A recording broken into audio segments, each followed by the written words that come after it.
Gracias por continuar en Plataforma Electoral. Esto es Entérate, un espacio de difusión de las actividades institucionales, académicas y de actualización del Tribunal Electoral del Poder Judicial de la Federación. Con el favor de su atención, les presentamos la 9ª Mesa Redonda sobre Justicia Constitucional en las entidades federativas, evento impulsado por el Tribunal Electoral del Poder Judicial de la Federación.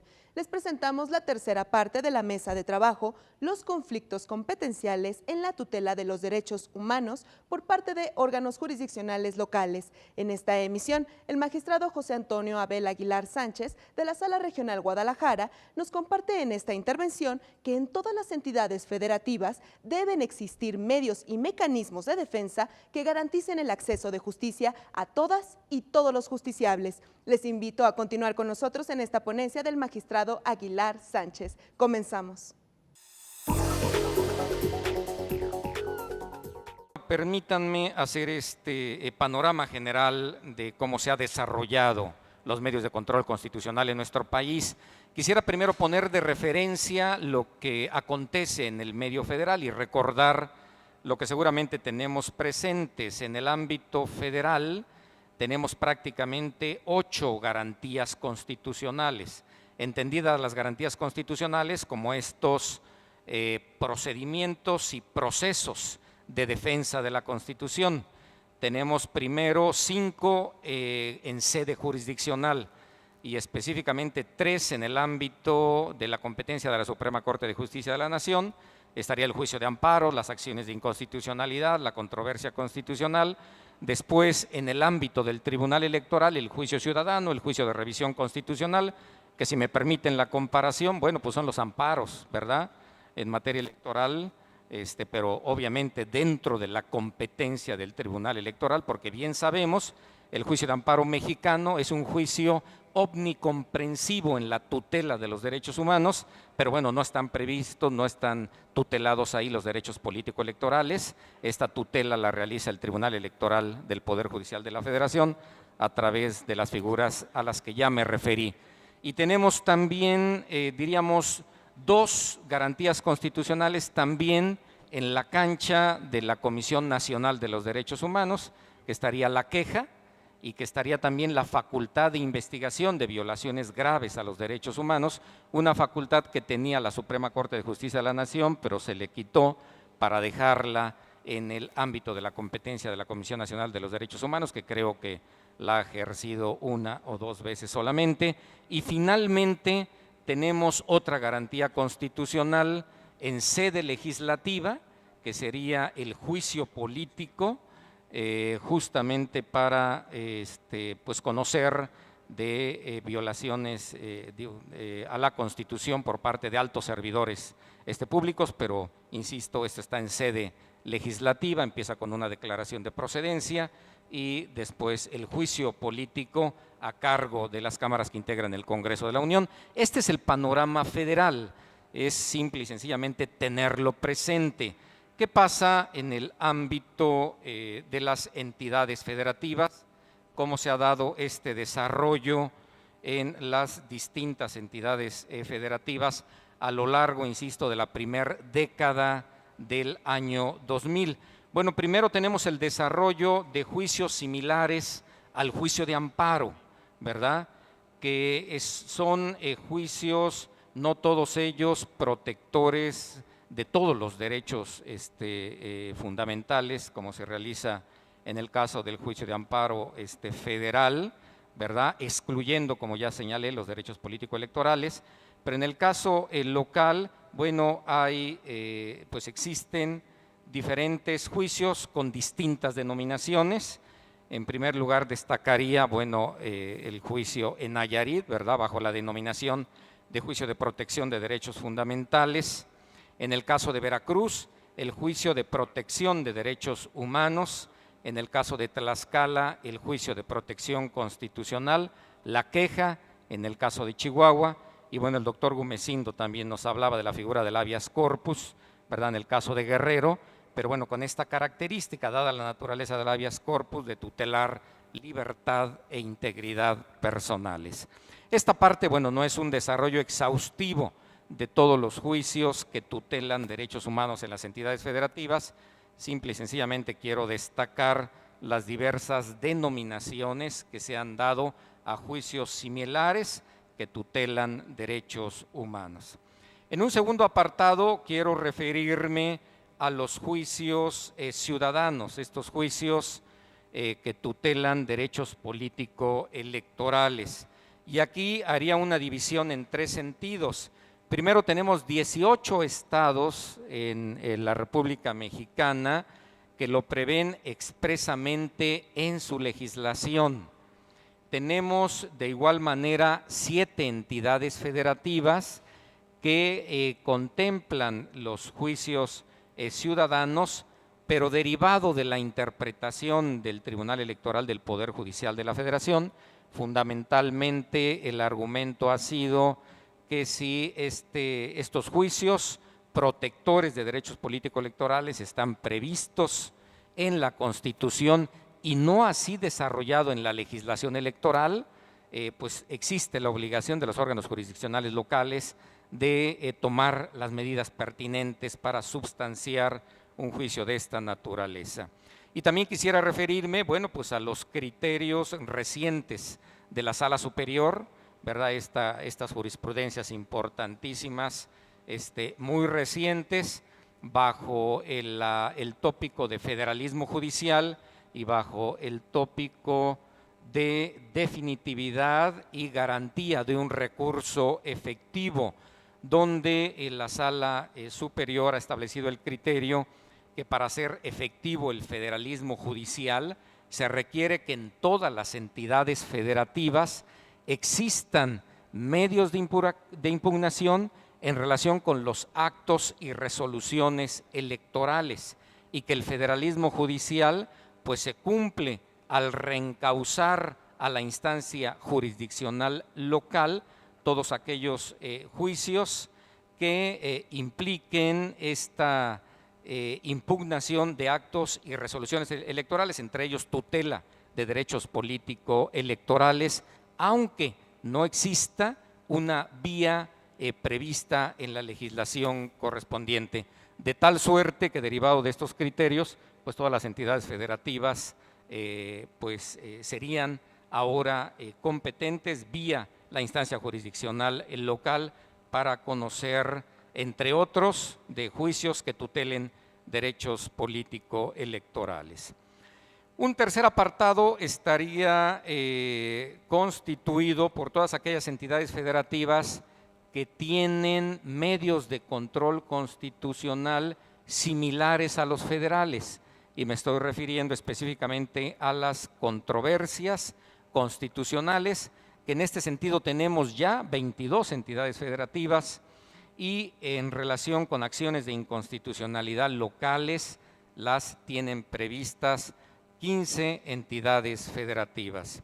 Y el último rubro al que me quiero referir, y en este ámbito está el caso que me voy a permitir comentar, están entidades federativas que han creado legislativa, constitucional y legalmente diversos medios de control constitucional que son diferentes a los que ya existen a nivel federal.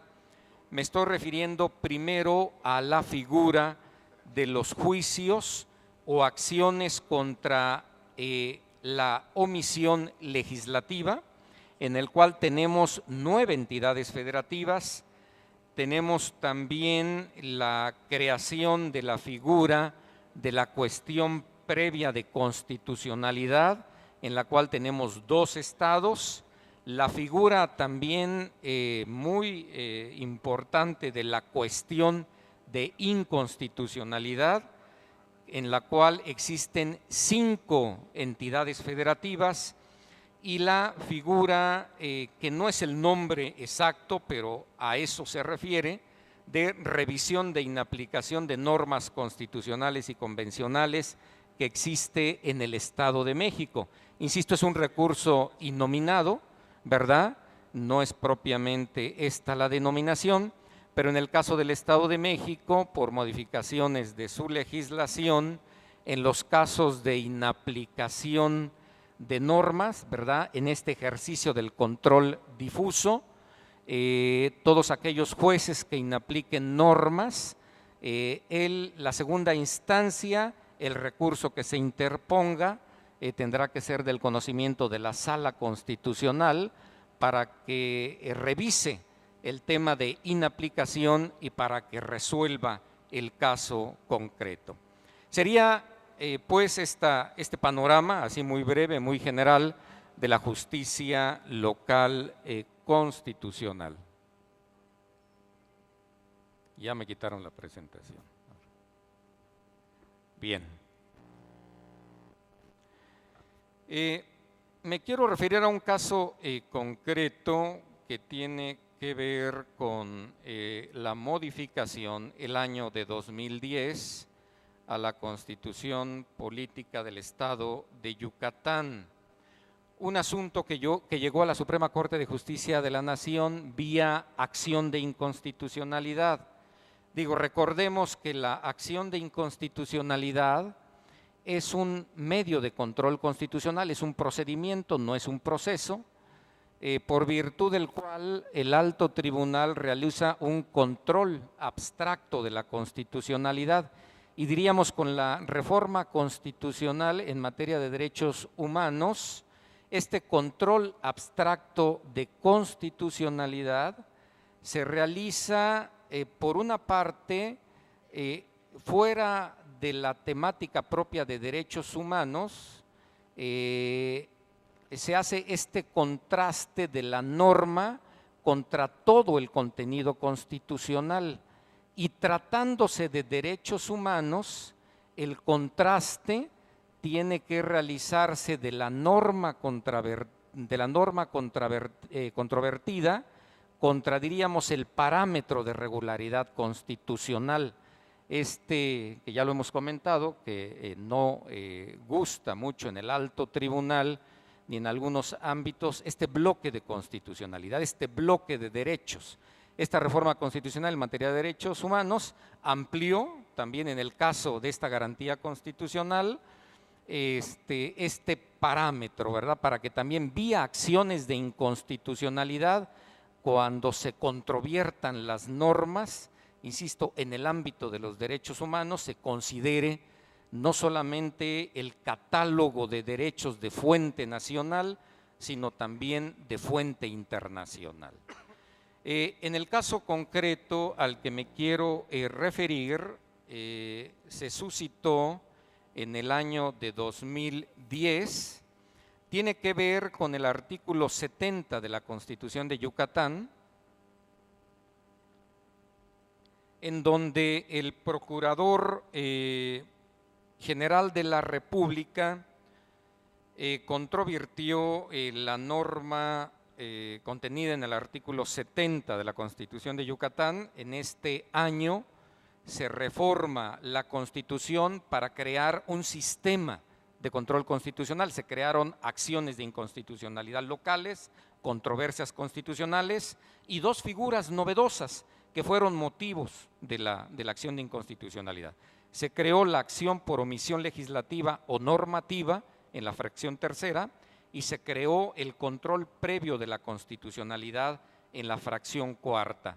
Los argumentos para impugnar la invalidez de esta norma se hicieron valer en cuanto a que contravenía los artículos 14, 115 y 116 de la Constitución Federal, porque estimaba el Procurador General de la República que a través de estas figuras se colocaba al Poder Judicial por encima de los otros 2 poderes, y también que se vulneraba el principio de división de poderes.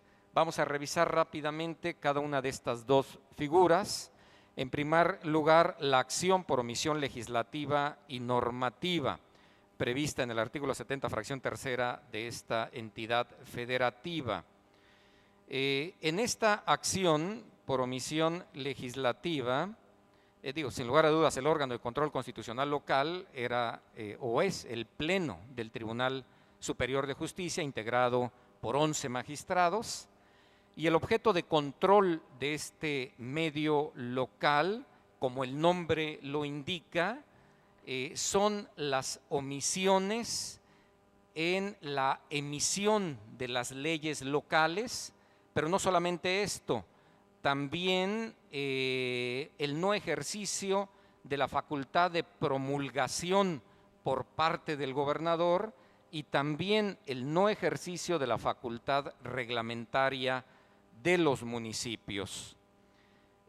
Como entes legitimados en esta acción por omisión legislativa, se establecen las autoridades estatales, autoridades municipales y las personas residentes en el Estado.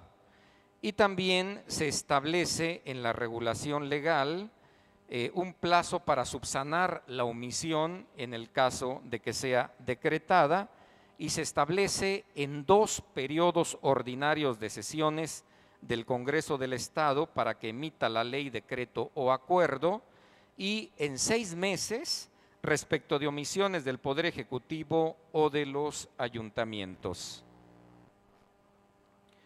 El alto tribunal resolvió que este medio de control constitucional local de manera alguna podía considerarse una norma inválida con base en varios argumentos. En primer lugar, estableció que la acción por omisión legislativa o normativa no es un medio que permita al Poder Judicial controlar el ejercicio de las facultades del legislativo o ejecutivo.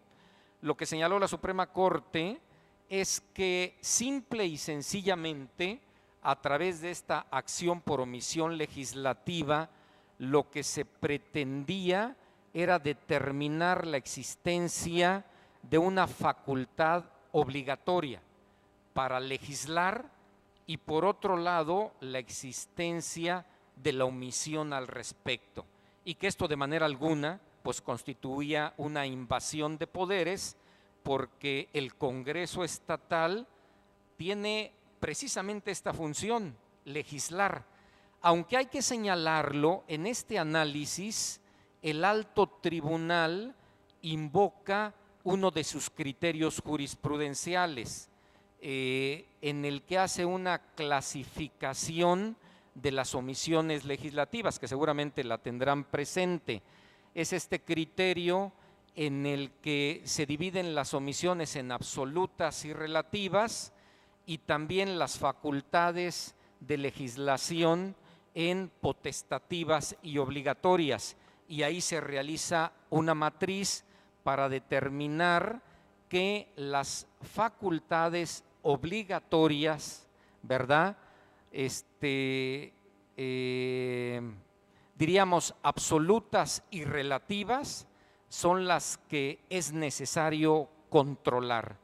Y de alguna manera este medio de control constitucional establece en esta interpretación que sería específicamente su objeto de control. Insisto, esta regulación no se deriva del texto legal que creó el medio de control constitucional, sino que deriva de la interpretación que hizo la Suprema Corte para establecer que estaba perfectamente justificado tratándose de omisiones legislativas absolutas y parciales de ejercicio obligatorio. Y bueno, en razón del tiempo no me detengo en los demás argumentos expuestos por el alto tribunal para expresar la constitucionalidad de este medio de justicia local de Yucatán. Finalmente, y no avanza aquí la filmina, ya siempre pasan estos problemitas, ¿verdad? Ahí está. Está el segundo medio de control constitucional controvertido, denominado control previo de constitucionalidad, creado en el artículo 70, fracción cuarta.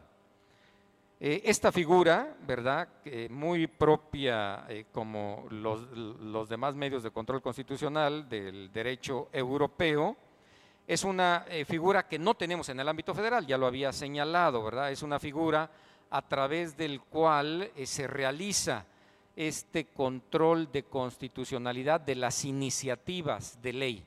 Así lo prevé este artículo en el caso de la Constitución yucateca. Se establece como procedencia de este medio los proyectos de ley aprobados por el Congreso local antes de su promulgación y publicación, y se indica que se podrá invocar cualquier posible violación a la Constitución local derivada de las normas que se incluyen en el proyecto. Sin lugar a dudas está previsto todo el contenido de la Constitución, por supuesto el catálogo de derechos fundamentales y la estructura orgánica. Se establecen como entidades legitimadas en este medio, ¿verdad?, para presentarlo el gobernador, el 33% de los integrantes del Congreso local, el fiscal general del Estado, los titulares de los organismos públicos autónomos y los presidentes municipales en el ámbito de su competencia. Y se establece un candado, ¿verdad?, en el caso de la declaración de inconstitucionalidad, en el sentido de establecer una votación calificada de las 2/3 partes de los integrantes del Tribunal Superior. Si consideramos que son 11 los integrantes, tendrían una votación calificada de 8 personas. Y también se indica en la regulación legal la necesidad de crear la ley pertinente para establecer la substanciación de este medio de control, que dio lugar a la creación de la Ley de Justicia Constitucional en el estado de Yucatán. Bien, pues la Suprema Corte resolvió que tampoco esta norma era contraria al texto de la Carta Fundamental, ¿verdad?, en razón de diferentes argumentos. En primer lugar, se indicó que pues se trataba simple y sencillamente de la creación de un medio de control constitucional preventivo que tenía la finalidad de evitar vicios de inconstitucionalidad de los proyectos de ley, y esto que sin lugar a dudas contribuía a garantizar la supremacía de la Constitución local. Finalmente, quiero señalar que podemos concluir, ¿verdad?, de estas determinaciones en el análisis de este caso concreto, que la Suprema Corte de Justicia de la Nación, ¿verdad?, en su carácter de Tribunal Constitucional Federal, con resoluciones de esta naturaleza, primero, bueno, pues valida la existencia de los sistemas de justicia constitucional en las entidades federativas. En segundo lugar, y derivado expresamente de casos de esta naturaleza, valida la creación de medios de control constitucional diferentes a los existentes a nivel federal.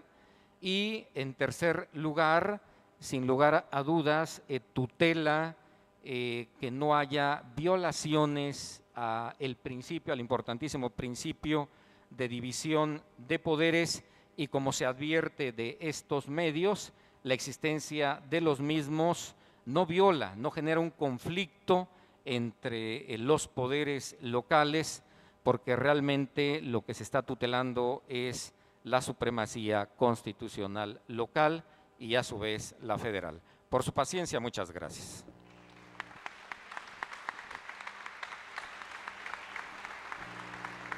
Muchas gracias, magistrado, por su exposición. Me parece muy consecuente y afortunado ese criterio emitido por la Suprema Corte de salvaguardar los mecanismos de control constitucional a nivel local, más allá de que sean distintos o su composición o su diseño no sean similares a los que existen a nivel federal.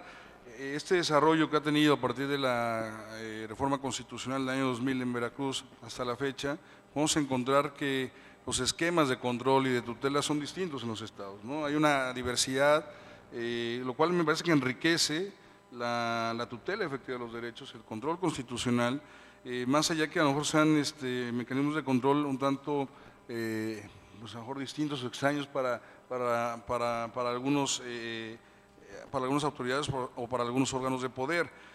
Son necesarios, no, ya se sabe, y por eso señalaba en mi intervención que es muy afortunado este criterio, toda vez que los mecanismos de control no invaden competencias o no vulneran el principio de división de poderes. Al contrario, su función es salvaguardar la vigencia del orden constitucional y salvaguardar el principio de división de poderes. Entonces, estos mecanismos, aparte, con independencia que puedan ser diseñados para tutelar de derechos o proteger derechos, su aplicación efectiva trae como consecuencia directa o indirectamente el fortalecimiento del principio de división de poderes. Pero vemos que hay todo ese conflicto competencial, porque me parece que la noción sobre los alcances y el deber ser de los mecanismos de control a nivel local no se ha entendido todavía del todo, ¿no? Es decir, todavía hay una resistencia y reticencia hacia el inicio por parte de algunos órganos de poder sobre que los estados o a nivel estatal no debe existir esa justicia constitucional o no deben existir mecanismos de control. Creo que en la medida que se vaya generando una cultura, lo comentaba con el doctor Gomesindo, a favor de los derechos humanos, se va a exigir a las entidades federativas, aquellas que no tienen todavía mecanismos de control o medios de tutela a nivel local, pues que lo tengan, ¿no? Porque todavía hay muchos estados y estados de importancia que no tienen justicia constitucional local, pero los que ya lo tienen, pues que efectivamente se utilicen. Y lo comentaba con el doctor ahorita en un momento, de ahí la importancia y el papel del litigante, ¿no? El litigante va a ir forjando y va a ir formando de alguna manera también a los órganos jurisdiccionales para que se dé este camino hacia una tutela plena y efectiva de los derechos humanos y se salvaguarda también el orden constitucional. Por cuestiones de tiempo, no voy a permitir leer todas las preguntas que puedan surgir. Le voy a dar el uso de la voz para, les parece, 3 minutos simplemente para fijar algunas posiciones. Doctor, por favor. Muchas gracias, doctor Marco Rosario. Bueno, 2 puntos generales. El control difuso de leyes ante los tribunales ordinarios de los estados. Para aplicar una tesis que proponemos, realmente el control difuso se considera como un control indirecto y secundario. Consideramos que debe agregarse a la posición del control difuso otro principio. El control también puede ser directo y principal. Les pongo 2 ejemplos.